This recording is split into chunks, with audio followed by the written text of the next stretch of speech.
Welcome to a special Front 7 podcast news alert. As we know by now, or by the time this video is posted on my channel, we know the Carolina Panthers have fired General Manager Dave Gettleman in a very, very shocking move. We saw last month where the Chiefs let go of John Dorsey out of nowhere. So it's been a pretty bad summer for if you're a general manager. And it does raise some eyebrows to why they were let go so late in the process. Because the draft had already happened. They drafted their guys.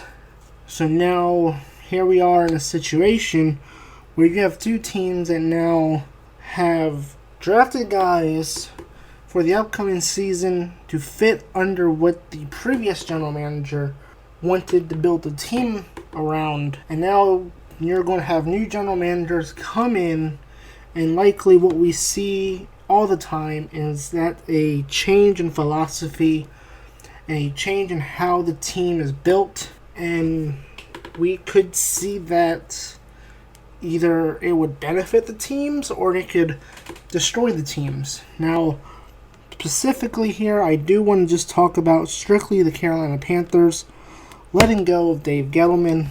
To me, this is just very, very surprising, considering they were only 1 year removed from the Super Bowl. And when you look at what Gettleman did with the Panthers, I think really the biggest knock that you could say about Gettleman was that he wasn't really keen on getting Cam Newton good protection to keep Cam Newton up. Like, I don't know, it seems strange to me where he would go cheap on the offensive line to try to keep Cam Newton protected, and then when we see all the complaints about Cam Newton getting hit, we see the complaints about Cam Newton not getting the quarterback calls. Well, a part of the reason Cam Newton is getting hit so much was because of Gettleman's ignorance to building a formidable offensive line.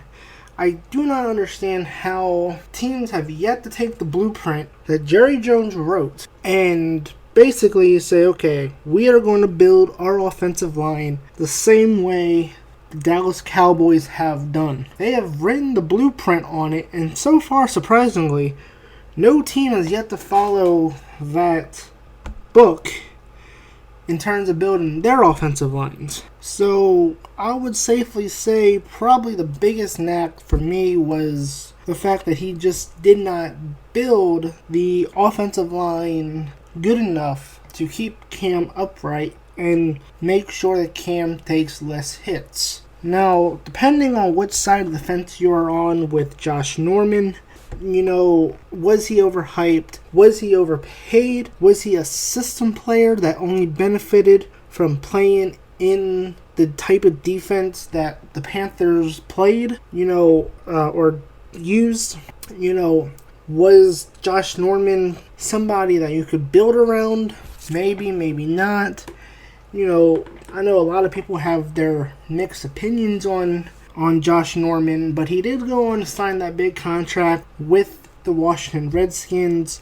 The Panthers did try to replace him with two rookies, and obviously when you look at that situation with rookie cornerbacks, you're going to have growing pains. And I think as the season progressed, we did see improvement out of them, and I truly think he made the right decision in not tying so much of the cap to Josh Norman, because ultimately when you look at what happened before Gettleman got to Carolina, when Gettleman got to Carolina, the Panthers were in cap hell. What Dave Gettleman did was get them out of it and get their cap back to being manageable. And one of the things that he did was the surprising moves of long-time Panthers, Steve Smith and DeAndre Williams. Two of them were let go under Gettleman. And the funny thing here is that apparently, Josh Norman, Steve Smith, and DeAndre Williams all have provided me great tweets about Dave Gettleman's firing that I will now read. The surprising thing here, I was reading these tweets before I started recording, and it tells me something that Panthers fans should be a little bit worried, because when the players are advocating for, or they're happy general manager is fired, or they're going to the owner, in which in this case, it does seem to me the players had made complaints to Jerry Richardson, and then Jerry made the move to fire Gettleman. Now, I think the one thing to me here is what I would worry about if you're a Panthers fan out there is what's going to happen if the Panthers have another losing season.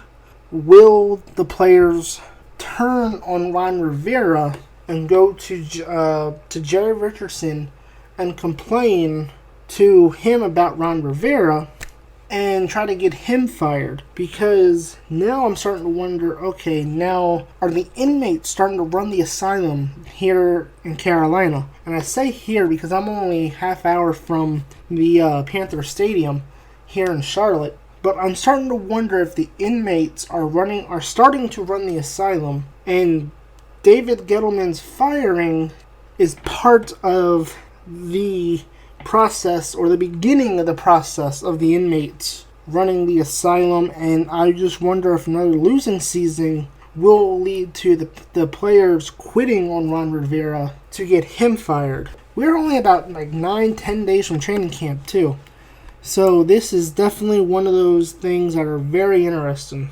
So Josh Norman, he tweeted out some emotions, whatever you want to call them, googly eyes, and a face that has a pondering, a thinking type of face. Steve Smith being Steve Smith. It's okay, Dave. I know how you feel.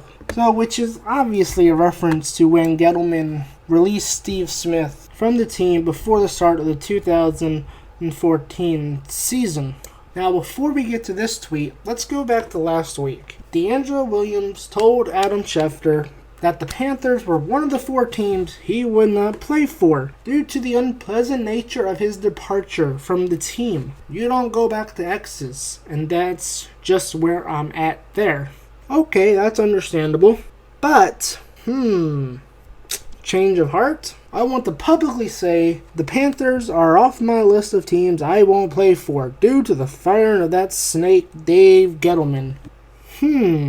And even Mike Tolbert is getting in on the fun. Now it looks like everyone's getting what they wanted. He posted a picture on Instagram of him, Greg Olsen, and Thomas Davis, and Try Turner, the offensive lineman. And he did tag them all in this Instagram post.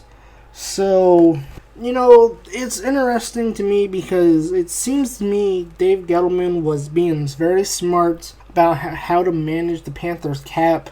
He was not going to overpay aging veterans.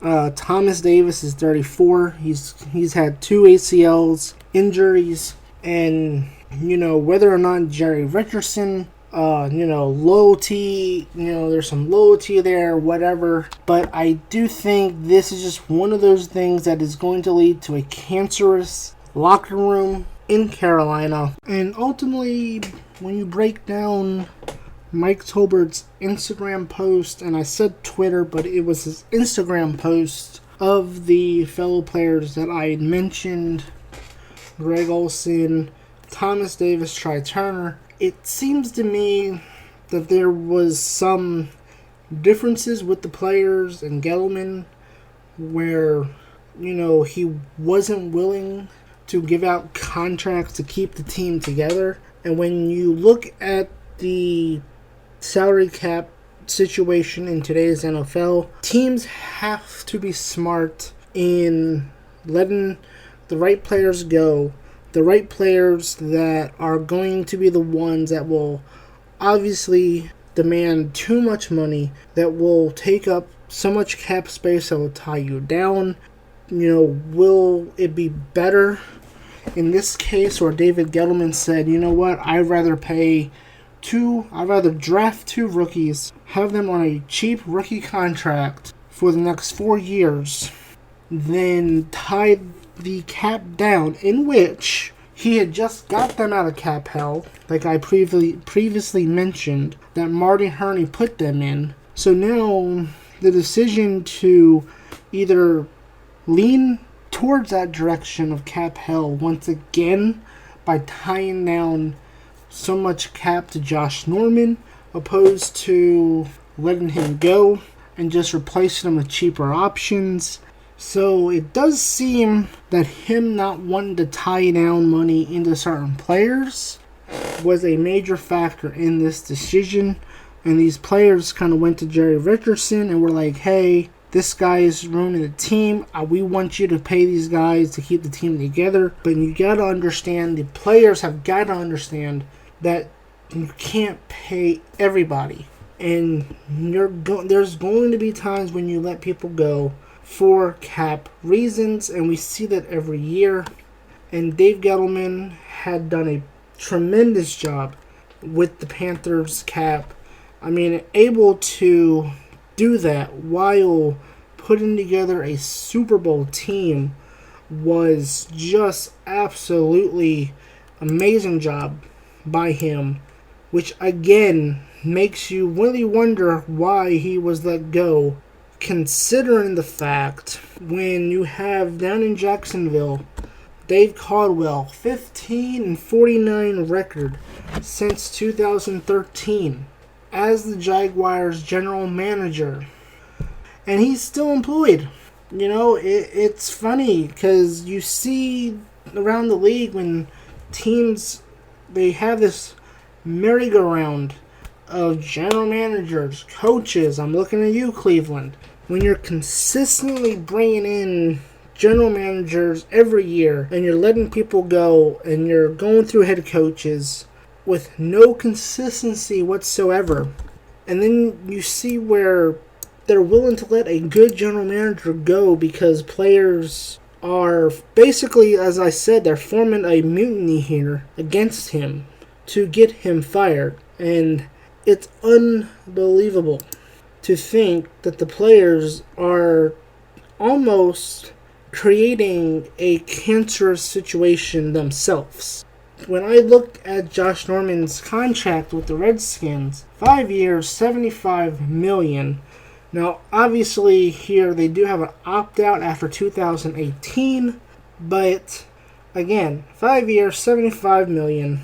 When you look at his cap hit, now last year's cap hit was $8 million. This year's cap hit is $20 million. And again, you know, with the Panthers have been alright in that scenario of letting Josh Norman tie down $20 million of their cap for this upcoming season. I mean, I think Dave Gettleman knew the type of contract that Norman would command, and he knew that it would just lead back to cap hell, and he was very smart in letting him go, and I just don't think the players understand that. When you see, I think the players here, their mentality is because he wasn't willing to pay certain players that they were able to go to Jerry Richardson, play the loyalty card, and then essentially, or favoritism card, and then that led to the news of today. And as far as the replacements go, as we move along here, you know, I do want to talk about the potential interim general manager that they may have as well. And believe me, if you're a Panthers fan, you do not want this interim general manager on your team, or back on the team, I should say. But the likely in-house candidate, Brandon Beane, who left and became the general manager for the Buffalo Bills. Well, guess it's too late to hire him now, right? I mean, how do you fire Gettleman now without informing Brandon Beane, saying, hey, look, this is what's going to happen. look, we're probably going to fire him, so, we'll give you some more money to stay. We'll pay you as a general manager because we're going to fire him a couple months from now. Anyway, the same way with the Chiefs, I look at what they did with John Dorsey, where it's like his replacement went off to Indianapolis, and it was just like, you let the in-house replacements go, and then you fire the guys that were already there and in place. So, questionable decision making here by the Panthers and the Chiefs in regards to their general manager spots. Now, as for now, we do know they are building a list of replacements or potential replacements for Dave Gettleman. And one of the most interesting things that came up was former general manager Marty Kearney could return to Carolina as an interim general manager. Now, obviously, this is some speculation, obvious speculation, but why the Panthers would want to bring him back, and even in an interim role, is beyond me, because he was part of why the Panthers were so bad. When you look at the cap hell that I mentioned, Marty put the Carolina Panthers in cap hell with the awful contracts, and Dave Gettleman got the team out of that situation while building a Super Bowl team. And now why you would bring back somebody, even on an intern basis, that led you down a dark path and led you down the wrong path of losing opposed to winning, is just beyond me. It's crazy. It seems to me Jerry Richardson here is almost pulling a Dan Snyder, or is basically pulling a Dan Snyder and interfering with football operations, as we saw in Washington where Scott McLaughlin, another general manager that was ousted for being a good general manager, and he had some disagreements with Dan Snyder, and so now the same thing here is playing out in Carolina, and now your replacement's already in Buffalo, so now you're scrambling looking for a general manager, even an interim general manager at this point. But it's crazy. It's the crazy world of the NFL, So in the end, I think the best way to conclude this episode right now, in this very big news-worthy topic, is to hear it from the man himself, Jerry Richardson, on why he decided to let go and fire General Manager Dave Gettleman. After much thought and long evaluation of our football operations, I have decided to relieve Gettleman of his duties as General Manager. Richardson said in a press release Monday, "I want to thank Dave for the role he played in our success over the past 4 seasons. While the timing of this decision is not ideal, a change is needed." And again, it's just crazy to think that, Jerry Richardson had decided to make this move.